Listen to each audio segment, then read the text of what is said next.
Joining me now, Florida, Congressman Jimmy Patronis, 1st District, Panhandle. Congressman, thanks for being with us. Glad to be back. I had such a blast last time. Thanks so much. Jimmy, we got a lot going on right now. We finally got this bill passed. So government reopened, I think, yesterday afternoon. I was there in the Oval Office when the president signed it. Yay. By the way, your colleague from Savannah was there. Just like a little sidebar to this, Buddy Carter was there because he's running for Senate in Georgia. And President Trump also gave him an opportunity to speak. And of course, all the media was there in the Oval Office. I don't know, like just politically, I thought that was interesting. Are we going to see maybe a Buddy Carter? I know he's your, colleague next over in Savannah. Can we see possibly the president endorsing the Carter campaign for Senate? What do you think? Maybe. You've got Buddy in it, you've got Mike Collins in it. And both of them are great members. They both have a set of skills that I think would serve, the president as being a team player well. They're both very passionate on the issues. I served with Mike on the Transportation Infrastructure Committee. He's been involved in the trucking industry for a number of years. So transportation logistics, Buddy being a pharmacist, definitely has a grasp on healthcare issues. So, I think either one of them will be 1,000% improvement from Ossoff. So, who knows? But, good for Buddy to be able to snag some FaceTime with the president. That's a rare air. I thought that was pretty. I thought that was pretty astute that he got in there yesterday and then get a chance. There was only like a handful of people that actually got a chance to speak, him being one of them. So I thought that was pretty interesting. You go to these things, you go to the Oval Office, and you pick up on various things. Congressman Patronis with us. I want to get your take now on what we're going to do. We funded the government except for DHS. That comes up again in a couple of weeks, and. So it's a continuing resolution for now. Give me your vision for what you see there, how you want that to happen as it then goes to the Senate. What do you see there, Congressman Patronis? So Schumer came out and says there's going to be a robust plan rolled out, and my feeling is they're going to drag their feet. They're going to wait. They're going to make this thing so painful. They're not going to do any work until maybe middle of next week or something. And the only two issues that the Democrats are hanging their hats on right now is they want no masks on the ICE agents, and they want like double warrants in place. So these are both non-starter issues. As our agents and our law enforcement, when you don't allow them, especially in the combative situation, and if you don't allow them to have some type of protection, these crazies out there that are definitely passionate about their concerns and against ICE, they will use chemicals, they'll use agents, they will dox, they'll do so many things that will put these men and women that are just simply trying to uphold federal law in harm's way. And then the double, warrant issues, in blue states, you might as well say that will just reinforce the ability for sanctuary states to exist. Are you in favor of just getting rid of the concept of a sanctuary state or a sanctuary city in America? Every time that I've had the opportunity to participate in that dialogue and have a seat at the table, I've always advocated for the position of sanctuary states should be cut off from any federal funding. And my attitude is if you're not going to participate under federal law, why in God's green earth should you be allowed to have any federal taxpayer dollars? So, this is, I'm frustrated. One thing, this is new to me up here, but I didn't realize until I got up here how much money we end up ultimately sending out to the states with zero checks and balances, to the degree I like to, as a former CFO of the state of Florida, to see those dollars being spent, what they're programmed or wired to do. And blue states, it's obvious, as what we're seeing in Minneapolis, $9 billion basically evaporating, used in ways that was not the intended purposes of federal law. Let me ask you something. Congressman Jimmy Patronis with us represents Florida 1. That's a panhandle area, pretty big area. So, Congressman, what you're saying is absolutely correct. How do we cut the funds off? Like, why are we still giving money to Minnesota? Walk us through the apparatus in place to just say, we're not giving you any more money? Yeah, some of the problems you've got is when you roll out a federal program, it's almost impossible to say we're going to pick winners and losers. That all the states are essentially part of of an eligibility for federal dollars. So if you start this program in your state, this is a program the federal government funds, then you can roll it out. The administration does have the ability to claw back dollars or slow down dollars, but then now you start butting up against what is legislative intent of the budget process, the power or purse of Congress. So, you'll definitely have those members of Congress say, well, hang on a minute, we authorize those dollars to go for these purposes. These are where this. So you get a little bit of finger pointing taking place, and the administration has tried that. We saw with Doge, we saw a lot of things that were exposed that arguably I feel like had no business getting federal dollars. Problem you've got is these were passed and voted on and signed by an administration and passed out by Congress. So you're breaking the law, stopping the Right. spending the money. You just in the future you just can't reauthorize those type of crazy expenditures. I would like to see more strings attached. Problem you've got is you got a one vote majority, and so every state in the union has Republican members of Congress.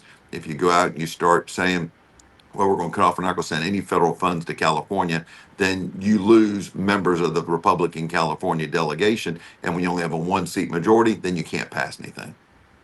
How did we end up with a one-seat majority? I mean, how did that even happen? You look at these, at the nonsense that's gone on in there. You got the 14th district in Georgia, which is just turned into a clown show down there, with Marjorie Taylor Greene bowing out. You got others. I mean, a one-seat majority. How do you even govern with that? Marjorie, is a disappointment. Look, Yes. whatever their differences might have been, you got to go and work with a team. You agreed to be part of a solution to save this country. And then when we lose votes like hers, which consistently voted Republican as we move things along, you get. I tell people all the time, we've got a lot of incredible members of Congress that truly love this country. They're up here for the right reasons, and then it takes all types. You've got some out here that they become celebrities in their own right, and sometimes if they're not met with the level of attention that they're requesting, they go take their ball and go play somewhere else. The future of ICE under DHS. What type? I mean, the two things you mentioned that Schumer asked for, both of them are going nowhere. In the Oval Office yesterday, I was there, and Lindsey Graham actually addressed that question, and he got very animated, and he said Yeah.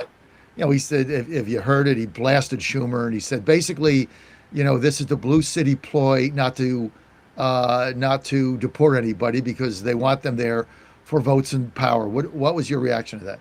Yeah, I thought Lindsay kind of took over the show there for a little bit.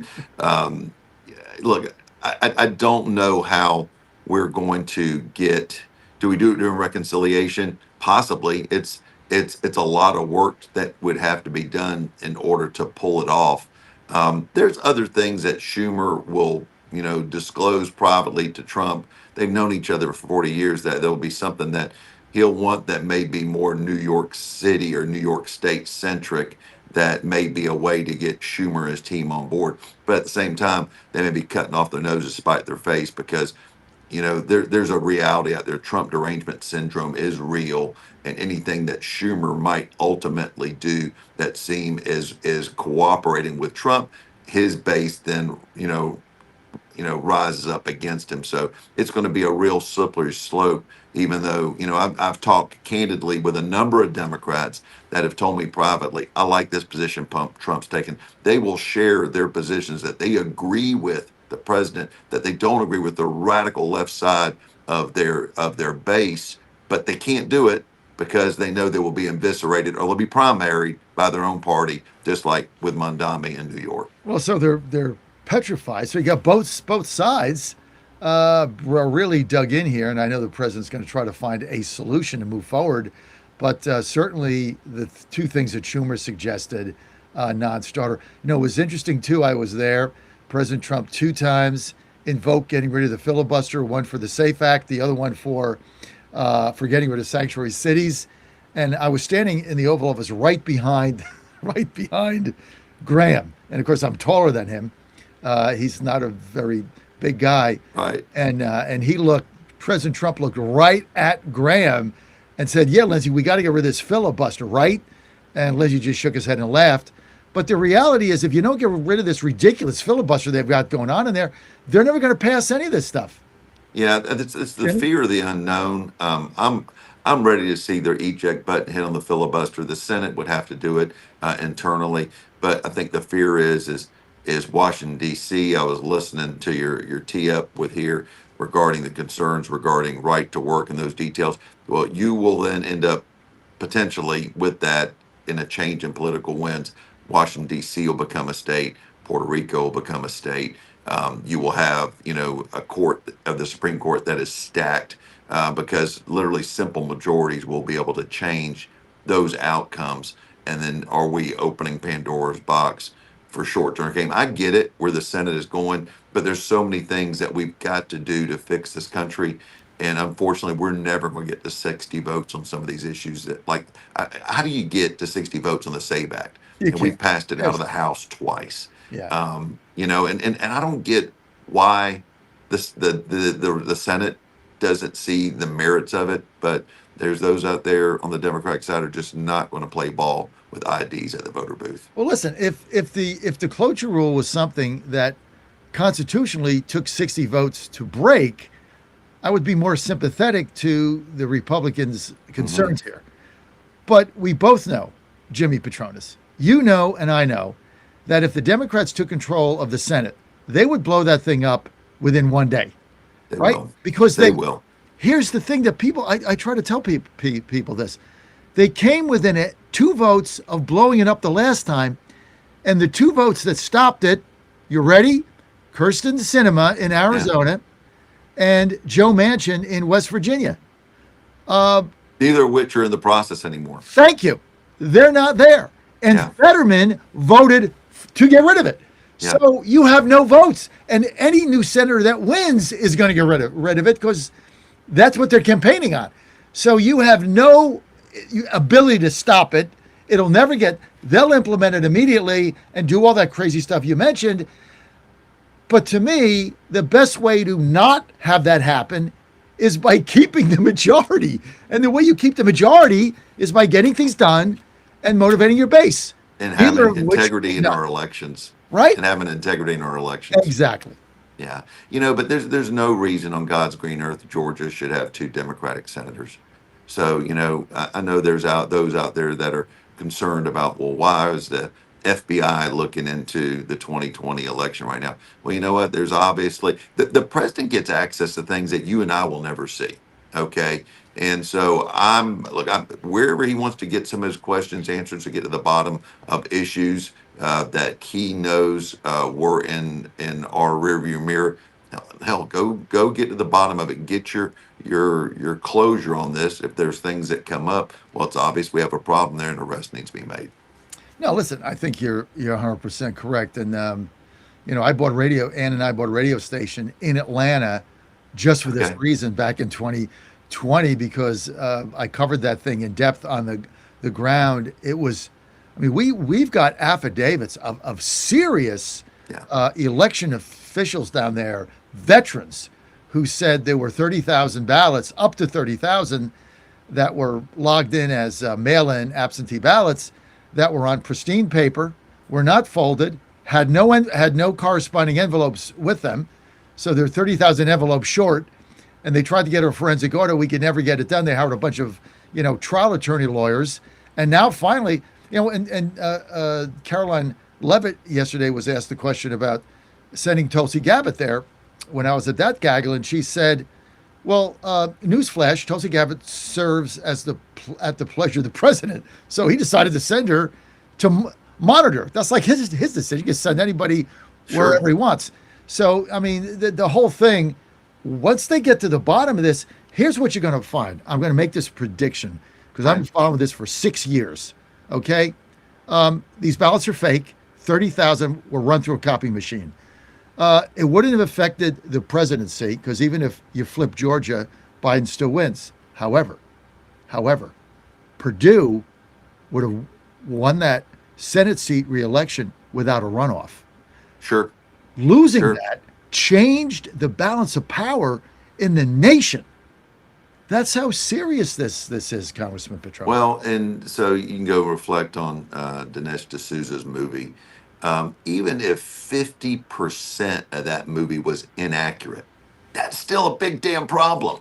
You know, uh, I look at so much, at least firsthand evidence from those that were boots on the ground that have shared their testimony, their visual evidence. Where there's that much smoke, brother, there's some fire. You got it, Jimmy Petronis, no doubt about it. Now, let me ask you a tough question. All right. We're not getting outer base. You saw it Yep. in North Dallas. That was a 31-point swing in a year. Not good. Okay. You saw it in Georgia with the PSCs. Now you can say that the election was bad timing. Georgia Power raised rates. I get it, right? So you might excuse that one. Then you got the one in Pennsylvania. That was a 20-point swing, etc. So we're losing these seats, and what we're finding it, our base is not turning out. Didn't turn out in Virginia. Didn't turn out in New Jersey. You represent the base of the party as well as anybody in Congress. What do we have to do to get our base motivated, Jimmy Petronis, in 2026 to come out in November and to come So out and do early voting? the easiest thing I like to reflect on is what I learned in my special election. My special election, I had a candidate I was running against, a Democrat, heavily Republican performing seat. I was outspent almost 10 to 1. So the amount of money that they were able to bring into a general election in Northwest Florida was the most that's ever been spent in the history of the state of Florida. So $10 million was spent against me, to my, about $700,000. So when you look at that type of outreach that they had, they were busing people to the polls. She had so much money that she even had postcards that were orange that looked like she was chasing Republicans that could have been NRA sympathetic. So they did a lot of tactics in order to do everything humanly possible to change the outcome of the races. These are the same things we're seeing in these other congressional races. They are where we have a significant financial advantage over the Democrats for congressional campaigns. The problem is we've got a number of seats that are they're purple seats. We've got to defend these seats. Unfortunately, they know that they have got to take every chance they can to flip these seats. They've got a sympathetic media that is going to give them a lot of extra oxygen for their fight. So, I mean, yeah, to me, Republicans underperform in these races, especially in special elections, but the Democrats also exponentially overfund these races in ways they never will in a normal election cycle. We'll never see $10 million dumped in Northwest Florida except for a special election cycle. And what was your outcome there? What did you win by? I won by 16 points. My seat arguably is about a plus 18, plus 20. So you So you you basically held it. I mean, you basically held serve. yeah, but the Dems overperformed. But you get people. I told the president the other day. He said, "Jimmy, you had such a great race." This was like last week. He said, "You had such a great race. You did so well." I said, "Mr. President," I said, "I didn't do well." I said, "You simply just got reelected." I said, people in Northwest Florida and for the state of Florida, for that matter, they love President Trump. They love his policies. But it gets frustrating when, like I said, we have only a one seat majority. And Mike Johnson is truly, he's a saint how he has held this together and continue to move the ball down the field. But reconciliation 2.0 is probably a reality. The only way we're probably going to be able to get the type of policies passed again that this administration and our voters elected us to do will be through a reconciliation package. It's just too difficult in the Senate otherwise. So how do you get the SAVE Act in the SAVE Act in a reconciliation package? Good question. I've told, I was talking to my staff today. I says, am I co-sponsor on the SAVE Act? And he's going to verify. Now it's called the Save America Act. But we've got to get it across the finish line. It's critical. Like I said, I've already voted on it once, but this has already been passed out of the House twice. But I really just believe Leader Thune's he can't. They can't get the necessary votes in order to get 60 to pass it, and Oh, there's no way and they're it going will to not legally fit in get 60 votes. reconciliation. They're not going to get 60 votes. The Democrats vote for this. They take away all their power, Yeah. these are future voters or existing voters that are illegal that they want to keep here. That's why they let 20 million of them in. You're never going to get 60 votes. You're got to get this. absolutely right. You got to get this in a reconciliation package. Yeah, well, and again, we got to have it, and I know that states are the contractors of our election process, but again, the SAVE Act, I'll remind people, it only focuses on federal elections. So I mean, we're trying to stay in our lane. We're coloring within the lines. We're ensuring that federal races have ID integrity, and you have an ID. Hell, you have to have an ID to buy a gun. You have to have an ID to buy alcohol. You have to have an ID to buy cigarettes. You have to have an ID to board an airplane, but you don't have to have an ID to vote, which is totally mind-boggling. Unbelievable. Okay, Jimmy Patronis, I got to ask you a favor. So All right. we're trying to build our Washington D.C. party, DC GOP. I'm a candidate for Ward 2 chairman, so we don't get a lot of the vote here. Anybody can vote, illegals can vote. It's a mess.